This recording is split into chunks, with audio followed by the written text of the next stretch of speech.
began on a cold October night, the kind of night where the wind howled through the streets like a wounded animal, rattling windows and slipping through the cracks beneath doors. I was home alone, my apartment dimly lit by the glow of the television. It was past midnight and the streets outside were empty.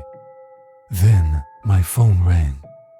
At first, I ignored it. Unknown caller.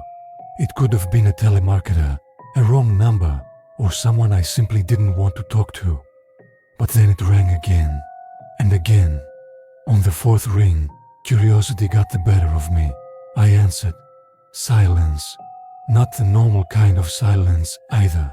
Not the static-laced quiet of a dead line, but something deeper, something vast and empty. Then just as I was about to hang up, a voice whispered through the speaker, "Don't run." The call ended. I stared at the phone, heart hammering against my ribs.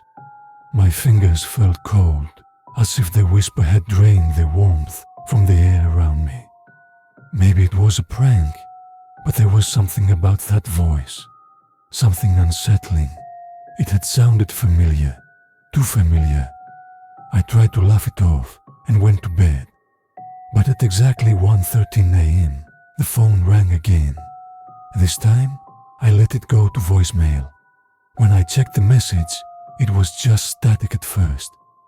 Then, beneath the noise, I heard the whisper again. "Don't run." Sleep was impossible after that. The next night, the phone rang again at 1:13 a.m. And the night after that, always the same whisper, always the same words. By the fourth night, I was too afraid to sleep at all. I started noticing things too. The lights flickered more often. My reflection in the bathroom mirror seemed slower, like it was reacting a fraction of a second too late. My apartment felt colder than usual, no matter how high I turned up the heat. Then, on the seventh night, the message changed. "Don't let it in."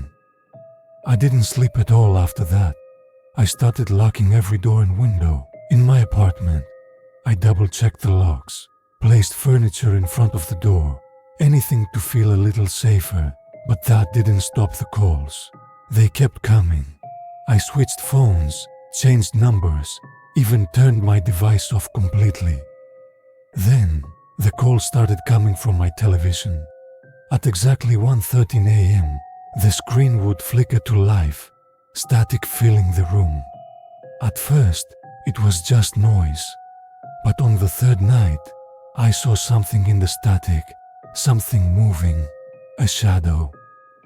I became obsessed with the calls. I set up my laptop to record them, tried tracing the number, but it was always unlisted, always bouncing off different locations. I started writing down everything I could remember, hoping to make sense of it. The next message was different again. "It's closer now." I started hearing things outside my door at night. Soft shuffling sounds, a slow, deliberate tapping on the wood. I stopped looking through the peephole after the third night. I didn't want to see what was there. Then the phone call came with a new warning. "Check the mirror." I hesitated, but eventually I stepped into the bathroom. My reflection looked normal at first, but then I noticed something. The reflection of my phone was missing. My hands were empty in the mirror. But when I looked down, I was still holding the phone. That's when the reflection smiled. I ran from the bathroom and didn't look back. I didn't sleep at all that night. The next morning, my bathroom mirror was cracked down the center. The calls continued, and so did the warnings. "Don't answer the door." But that night, the knocking didn't stop. It started at exactly 1:13 a.m. and continued for hours. Slow, deliberate knocks. I sat on the floor, covering my ears, but the sound seeped through my skin, through my bones. Then, Just as the sun began to rise, the knocking stopped and my phone vibrated. One final message. You already let it in. I stopped answering the calls, but it didn't matter. My television started turning on by itself, playing nothing but static. My radio would crackle to life in the middle of the night, whispering my name. My computer screen flickered, flashing images I couldn't quite make out, until I realized they were pictures of my apartment, taken from inside my own home. Then one night, the whisper came from inside the apartment. I grabbed my phone and dialed 911, but the call didn't go through. Instead, I heard my own voice on the other end of the line. You shouldn't have run. The lights went out. I sat in the darkness, phone clenched in my shaking hands. The air was thick, heavy, pressing in on me like a weight. Then the knocking started again, slow, rhythmic, closer this time. I squeezed my eyes shut. This wasn't real. It couldn't be real.